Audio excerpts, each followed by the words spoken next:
রাগের মাথায় আপনি সন্তানকে বললেন তুই মর, ফেরেশতারা বলল আমিন।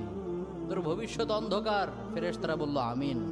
রেগে মেগে আপনি আপনার মেয়েকে বললেন জীবনেও তোর কপালে স্বামীর ভাত জুটবে না, ফেরেশতারা আবারও বলল আমিন। আচ্ছা, আপনি না সেই ব্যক্তি যে তার নিজের জীবনের চাইতেও সন্তানকে বেশি ভালোবাসেন?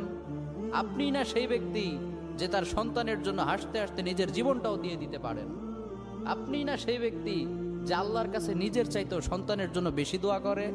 তাহলে কি করে নিজের হাতে নিজের সন্তানের এত বড় ক্ষতি করতে পারলেন?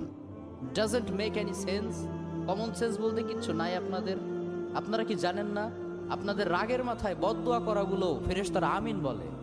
দাওয়াতুল ওয়ালিদ আলা ওয়ালাদি, বাবা মা তার সন্তানের জন্য যেই দোয়া করে সেটা ভালো হোক কিংবা বদদোয়া হোক, আল্লাহ সেটাই কবুল করে নেয়।